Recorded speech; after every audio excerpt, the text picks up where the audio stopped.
Hello বন্ধুরা, কেমন আছেন সবাই? আশা করছি সবাই খুবই ভালো আছেন। আবারও আপনাদের জন্য নিয়ে এলাম অসাধারণ এক মুভির এক্সপ্লেনেশন ভিডিও। তো এইরকম একটা সিন তো আপনারা আগে নিশ্চয়ই দেখেছেন। হ্যাঁ, আপনারা ঠিকই ধরেছেন, এই দৃশ্যটা ফেসবুকের অনেক ফানি মিমস ভিডিওতে দেখেছেন। তবে এই ভিডিওটার পেছনে রয়েছে খুবই করুণ এক কাহিনী, আর এটা হচ্ছে 2015 সালে মুক্তি পাওয়া ডিমোলিশন সিনেমার একটা দৃশ্য। আজ আমরা আপনাদের জন্য এই সিনেমাটি বাংলায় এক্সপ্লেন করব।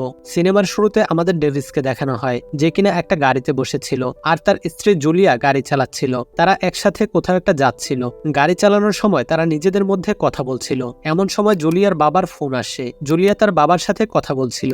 ওই সময় অসাবধানতার কারণে তারা ভয়ানক এক অ্যাক্সিডেন্ট করে, আর তারা দুজনেই গুরুতর আহত হয়, যার ফলে তাদের দুজনকে হসপিটালে ভর্তি করা হয়। কিন্তু জুলিয়া এই অ্যাক্সিডেন্টে মারা যায়, আর অন্যদিকে ডেভিস তেমন কোনো আঘাত পায়নি। তাই 2 দিনের মধ্যেই ডেভিসকে ডিসচার্জ করে দেওয়া হয়। ডেভিস যখন হসপিটাল থেকে ফিরে আসে তখন তাকে দেখে পুরোপুরি নর্মাল মনে হচ্ছিল। তাকে দেখে সবাই তার প্রতি সিম্প্যাথি দেখানোর চেষ্টা করত, কিন্তু ডেভিসকে দেখে মনেই হচ্ছিল না যে তার মধ্যে কোনো কষ্ট হচ্ছে। সে একদম ঠিকঠাকই আচরণ করছিল, কিন্তু সে যখন দেখত মানুষ তাকে নিয়ে অনেক চিন্তা করছে এবং কষ্ট পাচ্ছে, তখন এই বিষয়গুলো তার খারাপ লাগতো। আবার কিছুক্ষণ পর সেটা ঠিক হয়ে যেত। তো এখানে আমরা দেখি যে ডেভিস আবারও হসপিটালে আসে তার রেগুলার চেক আপ করার জন্য। তখন তার ক্যান্ডি খেতে মন চায়, তো সে তখন তার সামনে থাকা একটা ভেন্ডিং মেশিনে টাকা ঢুকিয়ে দেয়, কিন্তু মেশিন থেকে ক্যান্ডি বাইরে আসে না। এটা দেখে ডেভিস খুবই রেগে যায়, আর হসপিটালের স্টাফদের সাথে এই ব্যাপারে বলতে থাকে, কিন্তু কোনো স্টাফই তাকে এই বিষয়ে কোনো রকম সাহায্য করতে পারে না। তো ডেভিস তখন আরো বেশি রেগে যায় এবং ওই ভেন্ডিং মেশিনটার বিরুদ্ধে একটা অভিযোগপত্র দাখিল করে, আর সাথে এটাও মেনশন করে যে এটা কতটা বিরক্তিকর ব্যাপার যে মেশিনটা ঠিকমতো সার্ভিস দিচ্ছে না। এবং খুব তাড়াতাড়ি ডেভিসের সেই কমপ্লেনটা ভেন্ডিং মেশিন কোম্পানির কাছে চলে যায়। তারা ডেভিসের সাথে কথা বলতে চায়, আর সেই জন্য ওই কোম্পানি থেকে ডেভিসের কাছে কল করা হয়। তো কল করে হচ্ছে ক্যারেন নামের একটা মেয়ে। তো ক্যারেন তাকে জিজ্ঞেস করে যে আমাদের কোম্পানির মেশিনের কারণে আপনার কি ধরনের সমস্যা হয়েছে। তখন ডেভিস বলতে থাকে যে আমি ওই মেশিনে $5 ঢুকিয়েছিলাম, কিন্তু ক্যান্ডি আসেনি। তখন ক্যারেন তাকে বুঝাতে থাকে এই ব্যাপারটা নিয়ে আমরা খুবই দুঃখিত, খুব শীঘ্রই আমরা মেশিনটাকে সেরে নেব। এই বলে সে কথা থামিয়ে দিতে চায়, কিন্তু ডেভিস তার কথা থামায় না। সে অনবরত কথা বলতেই থাকে, কিন্তু ওইদিকে কাস্টমার কেয়ার যারা আছে তারা তো আর লাগাতার কথা বলতে পারে না। তাই ক্যারেন তাকে বলে আপনি আবারও একটা কমপ্লেন লিখে দেন, তাহলে আমরা কালকে আবার আপনাকে কল করব। তো দেখা যায় যে এখন ডেভিস রোজই একটা করে কমপ্লেন লেখে, আর ওই যে কাস্টমার কেয়ারের মেয়েটা মানে ক্যারেনের সাথে কথা বলে, আর কথা বলতে বলতে এক পর্যায়ে সে ওই ভেন্ডিং মেশিন না বরং নিজের জীবন নিয়ে কথা বলে। আর ডেভিস ক্যারেনকে বলে যে কয়েকদিন আগে তার স্ত্রী মারা গেছে, এরপর তার জীবনে অনেক পরিবর্তন এসেছে, কিন্তু এই জন্য তাকে সবাই করুণার নজরে দেখে। এতে তার অনেক সমস্যা হয়, এমনকি তার ডেইলি রুটিনের কাজ করতেও সমস্যা হচ্ছে। তখন এসব কথা শুনে ক্যারেন ভাবে যে ডেভিস হয়তো কোনো বিষয়েই সিরিয়াস নয়, অথবা ডেভিসের স্ত্রী মারা যাওয়ার ফলে সে এতটা শকড হয়েছে যে তার ভেতরের সব অনুভূতি মরে গেছে, আর এই জন্য কোনো কিছুতেই তার দুঃখ হচ্ছিল না। ধীরে ধীরে সে একটা মেশিনে পরিণত হচ্ছে। এরপর ডেভিস ক্যারেনের লাইফ নিয়ে জিজ্ঞেস করে। তো আমরা জানতে পারি যে ক্যারেনও কিছুটা ডেভিসের মতোই, তারও লাইফে কোনো প্যারা নেই। সে সবকিছুই হালকা ভাবে নেয় এবং তামাশা ভেবে উড়িয়ে দেয়। এটা শুনে ডেভিস খুবই খুশি হয়। এমনকি ডেভিসের যে স্ত্রী মারা গিয়েছে এটা শুনেও ক্যারেন কোনো রকম সহানুভূতি দেখায়নি। সে মনে করে যে এটা একটা স্বাভাবিক ব্যাপার, আর তার এই ব্যাপারটা ডেভিসের অনেক ভালো লাগে যে ক্যারেন তাকে কোনো রকম সহানুভূতি দেখায়নি। এই জন্য ডেভিস ক্যারেনের সাথে বারবার কথা বলতে চায়। এরপর ডেভিস যখন তার অফিসে যায়, তার স্ত্রী জুলিয়া মারা গিয়েছিল মাত্র 4-5 দিন হয়। তো সবাই ধরেই নিয়েছিল যে স্ত্রীর মৃত্যুতে হয়তো ডেভিস ভেঙেই পড়েছে, তাই সে হয়তো শীঘ্রই অফিসে আসবে না, বা হয়তো আরো কিছুদিন পরে আসবে। কিন্তু সবাই অবাক হয় যখন তারা ডেভিসকে একদম ঠিক টাইমে অফিসে দেখতে পায়। আরো বেশি অবাক হয় যখন তারা তাকে সিম্প্যাথি দেখাচ্ছিল, কিন্তু ডেভিস একদমই নর্মাল বিহেভ করছিল। মানে কেউ তার স্ত্রীর মৃত্যুতে দুঃখ প্রকাশ করলে তখন ডেভিস তার উত্তরে শুধু বলে সহানুভূতি দেখানোর জন্য ধন্যবাদ। তাকে দেখে মনেই হয় না যে ওর স্ত্রী মারা গেছে। এই কারণে অফিসের সবাই তাকে একটু সন্দেহের নজরে দেখতে শুরু করে, আর এতেও আবার ডেভিস খুবই বিরক্ত হয়। এরপর আমরা দেখি ডেভিস একদিন বাড়ি ফিরছিল, তখন তার সাথে একটা প্যাসেঞ্জারের দেখা হয়। আসলে ডেভিস রোজই যখন ট্রেনে বাড়ি ফেরে তখন ওই একই প্যাসেঞ্জারটা ওই ট্রেনেই থাকে, আর তারা খেয়াল করে যে রোজই তারা একসাথে বাসায় ফেরে, কিন্তু কেউই কারোর সাথে কখনো কথা বলেনি। তো আজকে ডেভিস নিজে থেকে কথা বলে। সে বলে আমার স্ত্রী মারা গিয়েছে, কিন্তু আমার এটা নিয়ে কোনো দুঃখ নেই। তার কথা শুনে মনে হয় যে তার স্ত্রীকে সে কখনো ভালোই বাসেনি। তার এইসব কথা শুনে সেই প্যাসেঞ্জার তার দিকে অদ্ভুতভাবে তাকায়, আর এর মধ্যেই ডেভিস একটা পাগলামি করে বসে। সে হুট করেই ট্রেনের চেইন টেনে দেয়, মানে ও পুরোই পাগল হয়ে গিয়েছে, আর এর জন্য তাকে থানায় নিয়ে যাওয়া হয় ইন্টারোগেট করার জন্য। তো সেখানে তাকে প্রশ্ন করা হয় যে তুমি ট্রেনের চেইন কেন টেনেছিলে? আমরা জানি যে ট্রেনের চেইন টানলে ট্রেন বন্ধ হয়ে যায়। তো তখন পুলিশ অফিসার জানতে পারে যে কিছুদিন আগেই ডেভিসের স্ত্রী মারা গিয়েছে, আর এই এই জন্যই হয়তো ওর মানসিক অবস্থা ঠিক নেই। তো এখান থেকেও ওকে সহানুভূতি দেখানো হয় আর ছেড়ে দেয়া হয়। যাই হোক, ডেভিস যখন বাড়ি ফিরে আসে তখন তার স্ত্রীর একটা কথা মনে পড়ে যে তার স্ত্রী তাকে একটা কিট দিয়ে বলেছিল যাতে তার ওয়াশরুমটা ঠিক করে দেয়। তো ডেভিস সেই কিটটা হাতে তুলে নেয় আর সেটা দিয়ে সবকিছু ভাঙতে থাকে। এসব কিছুতে তার অনেক মজা হচ্ছিল। সে বাথরুম, রুমের সব জিনিসপত্র, এমনকি ফ্রিজও ভাঙে। সে তার অফিসের টেবিলটাও ভেঙে ফেলে। মানে সে এতটাই শক্ট হয়েছে যে পুরো এলোমেলো হয়ে গিয়েছে, তার মধ্যে কোনো ইমোশন কাজ করছিল না। তো এরপর একদিন তার শ্বশুর তাকে ডিনারে ডাকে আর কথা বলতে বলতে একসময় তার শ্বশুরও তার প্রতি সহানুভূতি দেখাতে শুরু করে। তার শ্বশুর তখন ইমোশনাল হয়ে তাকে জিজ্ঞেস করে তুমি কি চাও, কিন্তু এরপর ডেভিস যা বলে তাতে তার শ্বশুর শাশুড়ির মাথায় চক্কর লেগে যায়। ডেভিস বলে আমি আপনার মায়ের 120 বছরের পুরনো ঘড়িটা ভাঙতে চাই। তার কথা শুনে ডেভিসের শ্বশুর বুঝতে পারে যে ডেভিসের অবস্থা ঠিক নেই। আজকাল অফিসের লোকেরা যা বলছে সেটাই সঠিক। তো ডেভিস যখন সেখান থেকে বাড়ি ফিরছিল পথে তার একটা মেয়ের সাথে পরিচয় হয়। ডেভিস তার ভয়েস শুনেই চিনে ফেলে এটাই সেই মেয়ে, ওই যে ভেন্ডিং মেশিনের কাস্টমার কেয়ারের ক্যারেন। তো ডেভিস ক্যারেনকে চিনে ফেলে। যদিও ক্যারেন স্বীকার করে না, তবুও ডেভিস শিওর হয় যে এই সেই মেয়ে যার সাথে সে এতদিন কথা বলছিল। তো এরপর ডেভিস ওই মেয়েটাকে ফলো করতে করতে তার বাড়িতে পৌঁছে যায়। আর সে করে কি ক্যারেনের পেছন পেছন একদম ক্যারেনের বাড়িতে ঢুকে পড়ে। কিন্তু তখন সে দেখে যে ক্যারেন আসলে এখানে একা থাকে না, সে তার বস কার্লের সঙ্গে থাকে। আর তার বসই তার বর্তমান বয়ফ্রেন্ড, কিন্তু তারা এখনো বিয়ে করেনি। এখানে আমরা আরো একটা কথা জানতে পারি যে ক্যারেনের একটা ছেলে আছে যার নাম হচ্ছে ক্রিস। আর ক্যারেনের ছেলের কোনো একটা সমস্যা রয়েছে যার কারণে ক্যারেনের বয়ফ্রেন্ড কার্ল ক্যারেনের ছেলেকে একদমই পছন্দ করে না। অপরদিকে আবার ক্রিস যদি সবচেয়ে বেশি কাউকে ঘৃণা করে সেটা হলো তার মায়ের বয়ফ্রেন্ডকে। এই কথাটা সে আবার ডেভিসকে বলে। তো সেদিন তো ডেভিস ওখান থেকে চলে আসে, কিন্তু সে রোজই ক্যারেনের বাড়ির আশপাশে ঘুরঘুর করত, দূর থেকে ক্যারেনকে ফলো করত।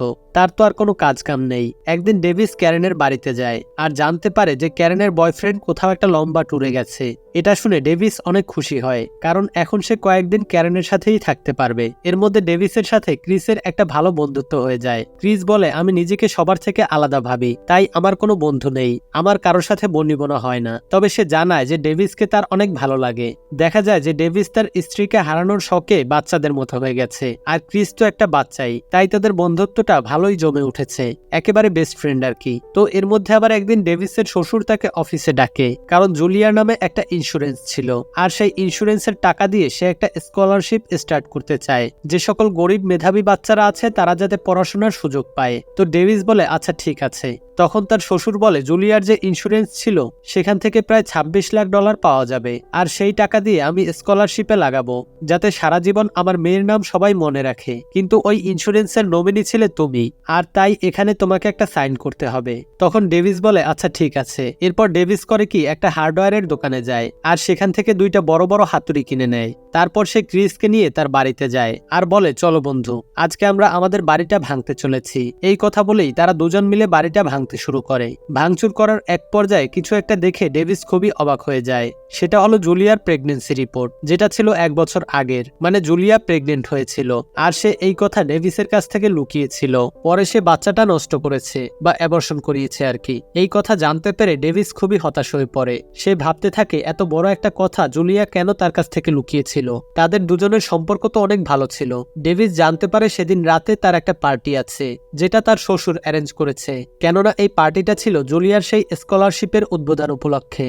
এই স্কলারশিপের মাধ্যমেই জুলিয়ার নাম চিরদিনের জন্য অমর হতে যাচ্ছে। কিন্তু ডেভিস করে কি সবাইকে অবাক করে দিয়ে সেই পার্টিতে ক্যারেনকে নিয়ে যায়। এই ব্যাপারটা দেখে ওখানে উপস্থিত সবাই অনেক অবাক হয়ে যায়, কারণ ওর স্ত্রী মারা গেছে 20 দিনও হয়নি। এর মধ্যেই সে অন্য একটা মেয়ের সঙ্গে, তাও আবার তার স্ত্রীর নামে রাখা পার্টিতে। তো ডেভিসের শ্বশুর শাশুড়ি তো এইসব দেখে খুবই হতাশ হয়ে যায়। আর পার্টিতে থাকা লোকজন ডেভিসকে অদ্ভুত অদ্ভুত সব প্রশ্ন করতে থাকে। কিছুক্ষণ পর সেখানে একটা ছেলে আসে যে ক্যারেনের সাথে কিছুটা অন্যভাবে আচরণ করতে থাকে। সে ক্যারেনকে বলে যে আমি তোমার সাথে সময় কাটাতে চাই। এটা শুনে তো ডেভিস অনেক রেগে যায়, কিন্তু তার রাগ আরো বেড়ে যায় যখন সে দেখতে পায় যে সেই ছেলেটি স্কলারশিপ পেতে যাচ্ছে। এটা মূলত তার শ্বশুর শাশুড়ি তার সাথে রাগ করেছে, কারণ তারা ডেভিসের সাথে ক্যারেনকে দেখে মোটেই খুশি হয়নি। তো ওই ছেলেকে স্কলারশিপ পেতে দেখে ডেভিস তো রাগে জ্বলতে থাকে। তাই সেও তখন ওখানে সবার উদ্দেশ্যে বলে যে আমার স্ত্রী জুলিয়া 1 বছর আগেই প্রেগনেন্ট ছিল, আর সে আমাকে না জানিয়েই বাচ্চাটা নষ্ট করেছে। এই কথা শুনে ওখানে থাকা সকলে অবাক হয়ে যায়। আর ডেভিসের শ্বশুর শাশুড়ি অনেক রেগে যায়।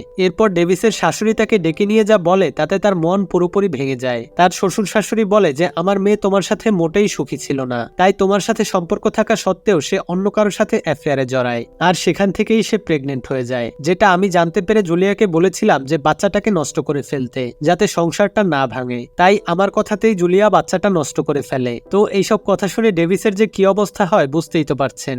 ডেভিস প্রচন্ড হতাশ এবং নিরাশ হয়ে সেখান থেকে চলে যায়, আর বাসায় ফিরে ভাবতে থাকে যে আমি এতদিন কার সাথে সংসার করলাম। পরের দিন ডেভিস আবার ক্যারেনের বাড়িতে যায়। সেখানে গিয়ে জানতে পারে যে কার্ল মানে ক্যারেনের বয়ফ্রেন্ড লম্বা সফর শেষ করে ফিরে এসেছে।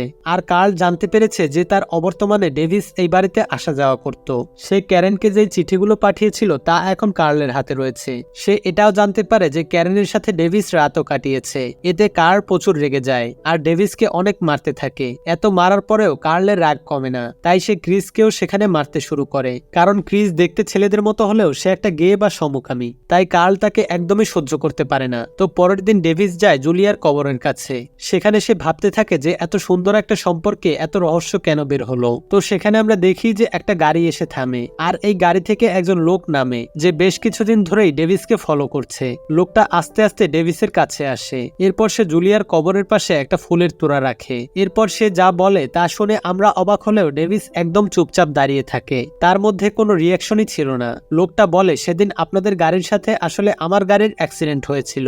আমি এতদিন আপনার কাছে ক্ষমা চাওয়ার জন্য আপনার কাছে আসার অনেক চেষ্টা করেছি, কিন্তু আপনার সামনে এসে দাঁড়ানোর সাহস হয়নি। আপনি আমাকে ক্ষমা করে দিন। ডেভিস এসব শুনে লোকটাকে কিছুই বলে না। সে লোকটাকে ক্ষমা করে দেয় আর লোকটা খুশি হয়ে সেখান থেকে চলে যায়। কিন্তু এরপরে ডেভিস জুলিয়াকে অনেক মিস করতে থাকে। আস্তে আস্তে তার জুলিয়ার সাথে কাটানো সমস্ত স্মৃতি মনে পড়তে থাকে। তার চোখে পানি চলে আসে এবং সে কান্না করতে থাকে। আর সে অনুভব করতে থাকে যে জুলিয়ার জন্য তার কত ফিলিংস ছিল, সে কতটা কষ্টে রয়েছে তাকে হারিয়ে। আর এখানেই আমরা বুঝতে পারি যে ডেভিস প্রথমে এত বেশি শোক পেয়েছিল যে সে পুরোই ইমোশনলেস হয়ে গিয়েছিল। এখন যখন জুলিয়ার ডার্ক সাইড গুলো তার সামনে আসছে তখন সে নর্মাল হচ্ছে। মানে বাংলায় একটা প্রবাদ আছে না, অল্প শোকে কাতর অধিক শোকে পাথর, সেটাই আর কি। যাই হোক, এরপর ডেভিস তার শ্বশুরের সাথে দেখা করে আর তার কাছে ক্ষমা চায়। তাকে জানায় যে আজ আমি প্রথমবারের মতো জুলিয়াকে মিস করছি। আমি আজকে বুঝতে পারছি যে আমার মনে ওর জন্য কতটা ফিলিংস রয়েছে। আমি সারা জীবন ওকে এভাবেই মনে রাখবো। আমি অনুভব করছি ও আমার সাথেই আছে। আর আপনি ওই স্কলারশিপটা আবার চালু করুন। আমি এই ব্যাপারে আপনাকে সব রকম সাহায্য করব।